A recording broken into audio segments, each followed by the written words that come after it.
दोस्तों नमस्ते। इस वीडियो में अपन देशांतर रेखाओं के विषय में पढ़ेंगे। इससे पहले वाली वीडियो में अपन अक्षांश रेखाओं के बारे में जानकारी प्राप्त की थी। तो आज देखो देशांतर रेखाएं। तो देखो अक्षांश रेखाओं से भिन्न सभी देशांतरीय याम्योत्तर की लंबाई समान होती है। पिछली वीडियो में अपन ने देखा था कि अक्षांश रेखाएं लंबाई में समान नहीं होती हैं।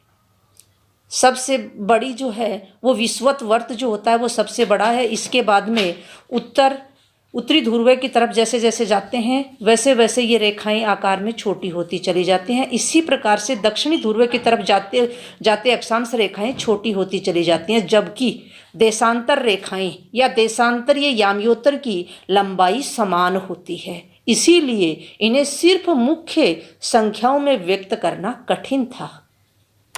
अपन ने अक्षांश रेखाओं को मुख्य रेखाओं में विभाजित किया था। भूमध्य रेखा सबसे पहले, इसके बाद में उत्तर की तरफ कर्क रेखा, दक्षिण की तरफ मकर रेखा। इसके अलावा उत्तरी ध्रुववर्त 66.5 डिग्री तथा दक्षिणी ध्रुववर्त 66.5 डिग्री और 90 डिग्री पर उत्तरी ध्रुव और दक्षिण में 90 डिग्री पर दक्षिणी ध्रुव, इन मुख्य अक्षांशों में विभक्त किया था। लेकिन देशांतरीय जो रेखाएं हैं वो लंबाई में समान है, इसलिए मुख्य संख्याओं में व्यक्त करना इनको कठिन है।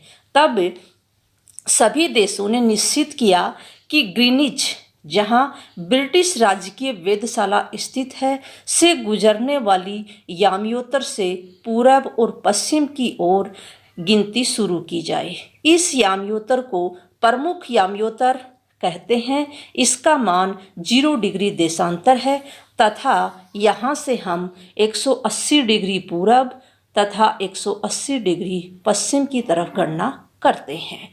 तो ये है अपनी 0 डिग्री याम्योत्तर रेखा। ये 0 डिग्री देशांतरीय रेखा है। इसी से मानक समय निर्धारित किया गया है। इसके पूरब की तरफ इस प्रकार से अपन जाएंगे तो अंत में ये 180 डिग्री रेखा, और इससे मुख्य जो देशांतरीय रेखा है इससे पश्चिम की तरफ जाएंगे तो 180 डिग्री देशांतर रेखा है, ये दोनों एक हैं। यानी पश्चिमी 180 डिग्री रेखा और पूर्वी 180 देशांतरीय रेखा जो है वो दोनों एक ही हैं। 180 डिग्री पूरब और 180 डिग्री पश्चिमी याम्योत्तर एक ही रेखा पर स्थित है। देशांतर रेखाएं 360 होती हैं तथा ये अर्धवर्ताकार होती हैं। पिछली वीडियो में अपन ने देखा था अक्षांश रेखाएं 180 होती हैं और वो क्या होती हैं, पूर्ण व्रत होती हैं, जबकि देशांतर रेखाएं क्या होती हैं संख्या में 360 होती हैं और अर्धव्रत होती हैं। देख रहे होंगे आप, यहाँ से शुरू होकर के और ये दक्षिणी ध्रुव तक आधा वर्त एक रेखा है। इसी प्रकार ये अगली जो है दक्षिणी ध्रुव से उत्तरी ध्रुव तक आधा व्रत, तो अर्धव्रत है ये। तो अपन अब देखो प्रशांत महासागर में स्थित टोंगा द्वीप और हिंद महासागर में स्थित मॉरिशस द्वीप एक ही अक्षांश 20 डिग्री दक्षिणी अक्षांश पर स्थित है। लेकिन अकेला अक्षांश रेखा का ज्ञान होने पर भी स्थिति का सही पता नहीं चलता है, इसलिए हमें देशांतरीय विस्तार का ज्ञान होना भी जरूरी है। क्योंकि अपन देख सकते हैं कि टोंगा द्वीप तो प्रशांत महासागर में है, जबकि मॉरिशस द्वीप जो है वो हिंद महासागर में है। लेकिन अक्षांश दोनों क्या है, 20 डिग्री दक्षिणी अक्षांश पर स्थित है दोनों ही।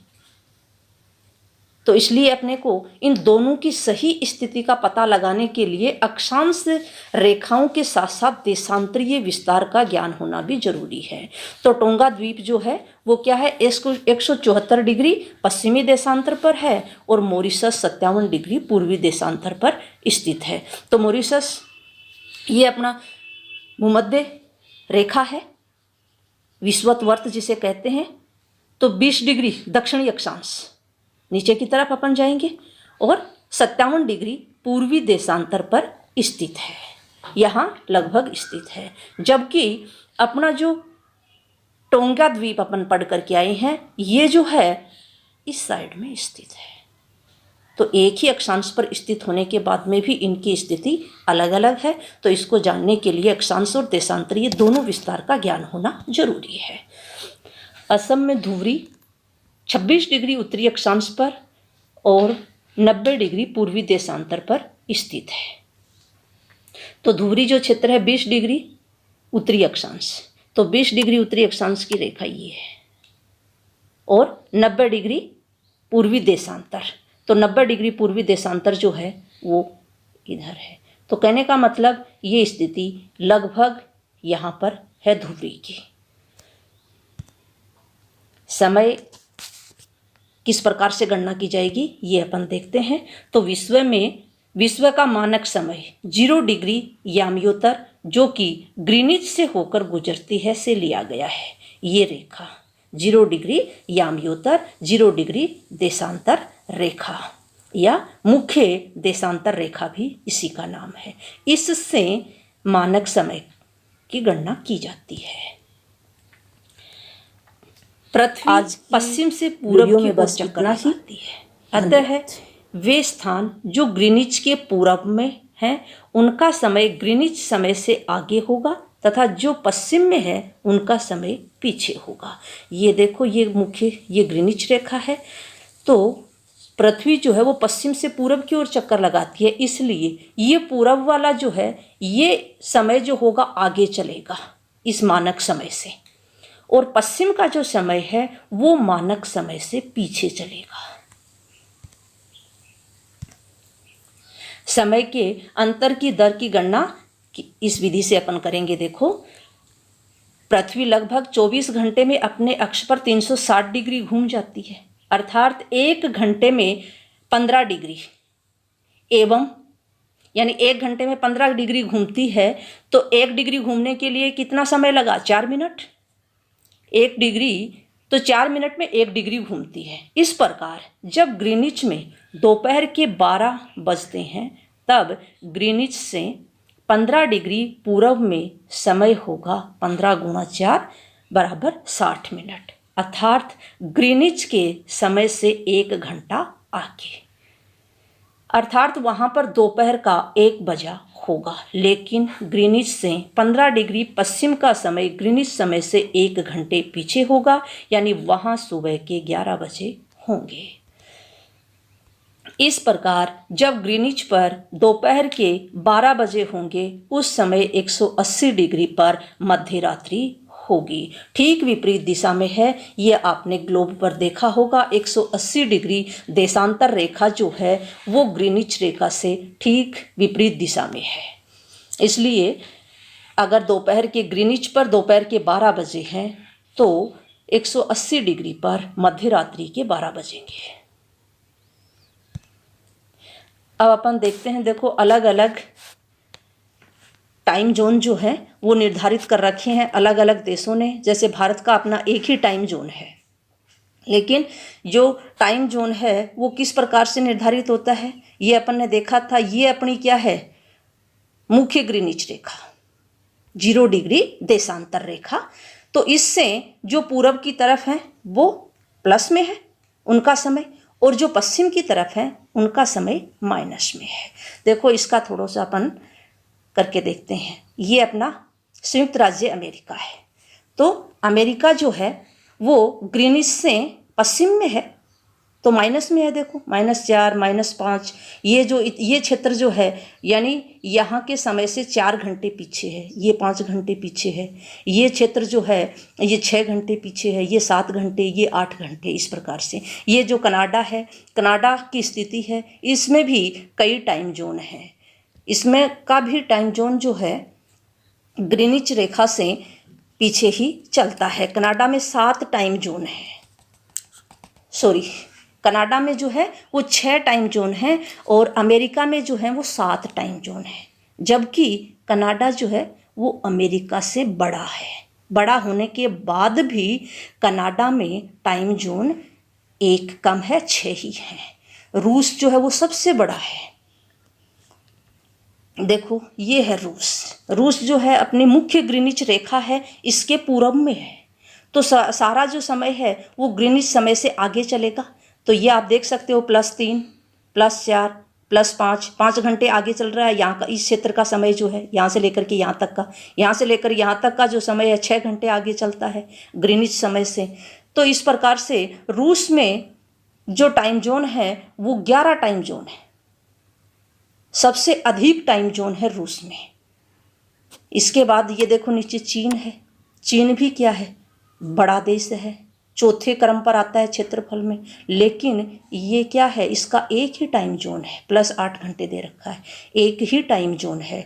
तो अपन ये भी अपन देख सकते हैं कि सबसे बड़ा देश जिसका एक ही टाइम जोन है वो क्या है, चीन ही है। भारत का आपने देखा, ये देखो भारत है, इसका टाइम जोन जो है वो एक ही है। भारत का भी टाइम जोन 5.5 डिग्री 5.5 घंटे आगे चलता है ये ग्रीनिच समय से। 82.5 डिग्री इसको निर्धारण किया गया है। 82.5 डिग्री देशांतर रेखा के द्वारा भारतीय टाइम जोन निर्धारित है, जो क्या है, ये देखो +6 घंटे यहाँ से लेकर के और यहाँ तक का जो है वो क्या है, 6 घंटे आगे चलता है। तो अपना जो क्षेत्र है भारत, ये लगभग इसमें मध्य में स्थित है। तो 5.5 घंटे ये समय आगे चलता है ग्रीनिच समय से।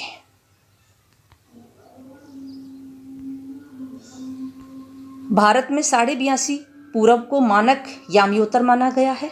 मानक समय अपना किससे निर्धारित हुआ है, 82.5 पूर्वी देशांतर रेखा से। इस याम्योत्तर के स्थानीय समय को पूरे देश का मानक समय माना जाता है। इसे भारतीय मानक समय के नाम से जाना जाता है।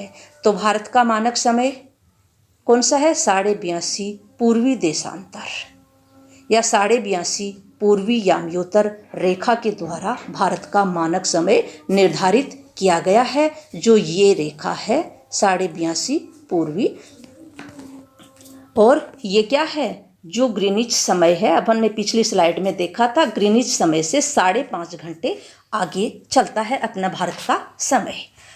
भारतीय ग्रीनिच के 82.5 डिग्री पूर्व में स्थित है। इस कारण यहाँ का समय ग्रीनिच समय से 5 घंटे 30 मिनट आगे है। भारत में केवल एक मानक समय को अपनाया गया है। रूस में 11 मानक समय अपनाए गए हैं। अमेरिका में 7 और कनाडा में 6 मानक समय है। तो मित्रों, शायद आप देशांतरीय विस्तार और समय का निर्धारण के बारे में समझ पाए होंगे इस वीडियो से। धन्यवाद, आज इतना ही।